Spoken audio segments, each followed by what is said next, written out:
आज हम लोग कक्षा 8 की परिमेय संख्याओं से संबंधित अभ्यास 1 ही करेंगे। आइए शुरू करते हैं। पहला है निम्नांकित में से सत्य कथन चुनिए। तो उसका फर्स्ट पार्ट है 2/-5 गुणा -3/4। अब इन्हीं संख्याओं का क्रम बदल करके लिख दिया गया है।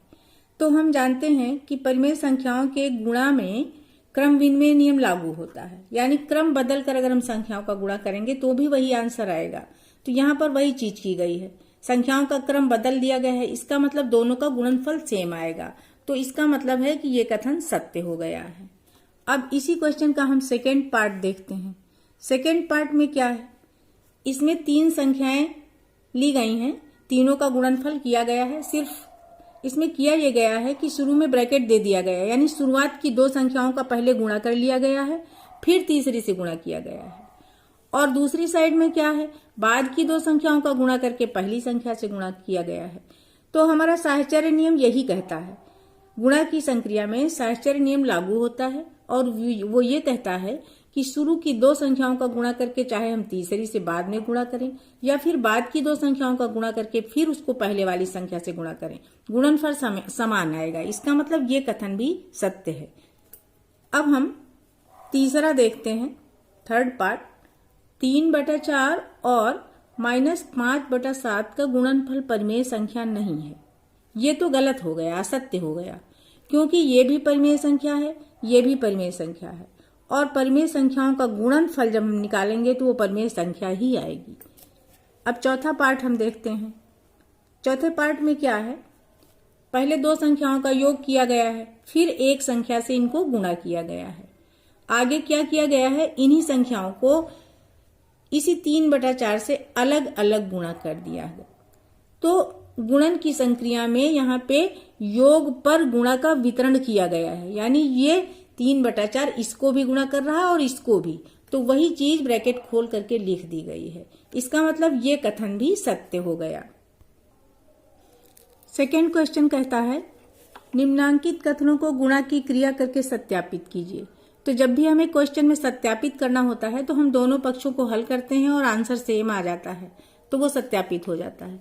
तो यहाँ पर हम अगर इन दोनों का गुणा करें तो माइनस हम पहले लगा लेंगे, 2 गुणा 11 यहाँ लिख लेंगे और नीचे 7 गुणा 8। अब 2 एकम 2, 2 चौके 8। जो सरल होना था हमने सरल कर दिया। तो ये क्या आ गया, -11/7 चौक 28।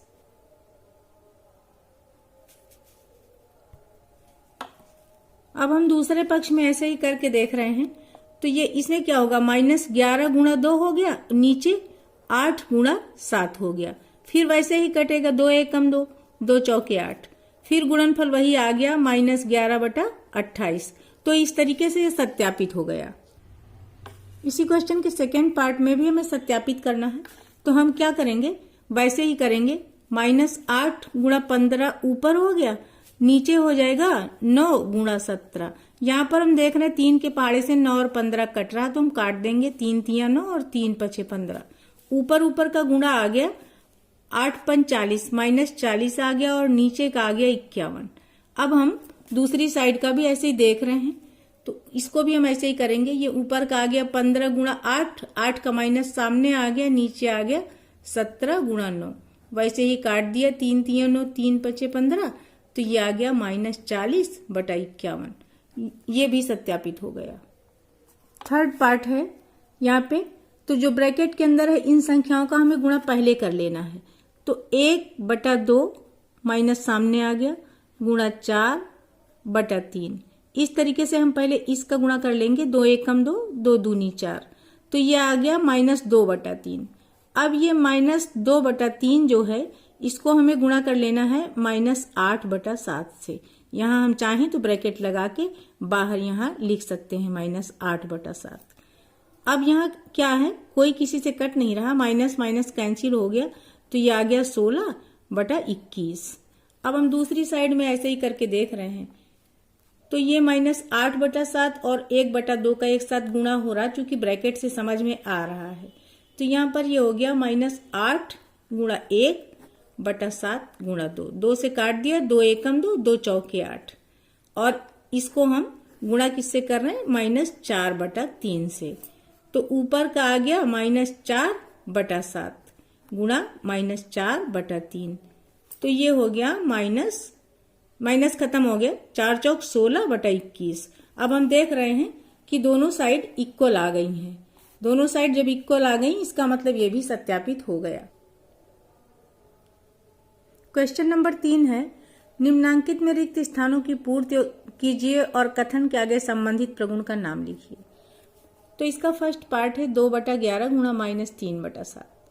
अब बराबर का निशान लगा है, आगे -3/7 लिखा है। इसका मतलब क्रम बदल के पहले वाली संख्या लिखी जाएगी तभी तो ये बराबर होगा। तो यहां हम लिख देंगे 2/11। अब यहाँ पे कौन सा प्रगुण लागू हो रहा? क्रम विनिमेय प्रगुण लागू हो रहा, क्योंकि क्रम बदलकर ही संख्या लिखी गई है। अब इसी का सेकेंड पार्ट है। सेकेंड पार्ट में इन्होंने क्या किया है कि 3 संख्याएं दोनों साइड में हैं। यहाँ पे एक के लिए खाली जगह इस जगह पे छूटी है और यहाँ पे इस जगह पे छूटी है। तो हमें टैली कर लेना है कि दोनों तरफ की संख्याएं समान हैं या नहीं है। यहाँ पर 2/3 है और 3/-2 है। यहाँ 3/-2 तो है, लेकिन 2/3 छूट रही है, इसलिए हम यहाँ पर 2/3 लिख देंगे। अब इस साइड में हम देखें तो इस साइड में छूट रही है -11/3। अब यहाँ पर देखें कौन सा प्रगुण लागू हो रहा है। तो इसमें क्या है, पहले लास्ट वाली 2 संख्याओं का एक साथ गुणा किया गया है, फिर पहली से, और दूसरी तरफ क्या है, पहले की 2 संख्याओं का गुणा किया गया है, फिर अंतिम संख्या से। तो यहाँ पे ये साहचर्य प्रगुण लागू हो रहा है। अब इसी का हम थर्ड पार्ट देख रहे हैं। थर्ड पार्ट में क्या है, पहले एक नंबर दिया है, फिर उससे गुणा हो रहा है, फिर 2 संख्याओं का योग किया जा रहा है। तो जिन 2 संख्याओं का योग किया जा रहा है, ब्रैकेट में है दोनों संख्याएं, इसलिए ये संख्या बारी बारी से इन दोनों का गुणा करेगी। अब हम दूसरी साइड में देख रहे हैं, -5/7 गुणा कर रहा 2/5 को, जबकि यहाँ 2/5 नहीं है। इसका मतलब यहाँ पे 2/5 होना चाहिए। अब यही -5/7 किसको गुणा करेगा? -4/7 को। तो यहाँ पर हम भर देंगे -5/7, क्योंकि ये लिखी नहीं है। ये प्रगुण है योग पर गुणा का वितरण प्रगुण। चौथा प्रश्न है, इसको हमें सरल करना है। तो हम क्या करेंगे, गुणा का जो नियम हमने पिछले अभ्यासों में गुणा किया है, उसी के अनुसार हम पहले चिन्हों को देखेंगे। तो ये माइनस इसको खत्म कर देगा, इधर ये ऊपर नीचे का माइनस खत्म कर देगा, एक माइनस ये बचेगा, इसको हम शुरुआत में लगा लेंगे। अब 3 का मतलब 3/1। ऊपर की संख्याओं को हम ऊपर लिखेंगे, 3 × 10 × 18 × 1। नीचे हम लिखेंगे, यहाँ 9 है और यहाँ पे 5 है, उसके बाद 6 है। अब जो संख्या सरल हो रही उनको हम ऊपर नीचे की संख्याओं को काटेंगे। तो हम यहाँ अगर काट रहे हैं तो 9 एकम 9, ये 9 दूनी 18 आ गया, 5 एकम 5, 5 दूनी 10। अगर हम 3 से काटें तो 3 एकम 3, 3 दूनी 6। अब एक नीचे का 2, एक ऊपर का 2 कट जाएगा, तो बचेगा क्या, ये माइनस बचेगा और 2 बचेगा। तो इसका आंसर आ गया -2। इसी क्वेश्चन का लास्ट पार्ट है, ये इसको भी सरल ही करना है, तो हम वैसे ही करेंगे। यहाँ माइनस को पहले हम देखेंगे तो ऊपर का माइनस नीचे का माइनस खत्म हो गया, यहाँ भी ऊपर का माइनस नीचे का माइनस खत्म हो गया। ऊपर की संख्याओं को हम लिखेंगे पहले, तो 1 × 3 × 4 × 6 आ गया। अब नीचे की संख्याओं को हम लिख लेंगे, 9 × 20 × 5। अब जो संख्या ऊपर नीचे की कट रही है वैसे ही हम काट लेंगे। तो यहाँ पे अगर हम देख रहे हैं तो 3 एकम 3, 3 3 9, फिर ये 3 6 को काट देगा, 3 एकम 3, 3 दूनी 6। अब 4 से हम 20 को काट सकते हैं, 4 एकम 4, 4 पंजे 20। अब बचा क्या, ऊपर से बचा 2 और नीचे 5 × 5 यानी 25। तो इसका आंसर आ गया 2/25 एक्सरसाइज।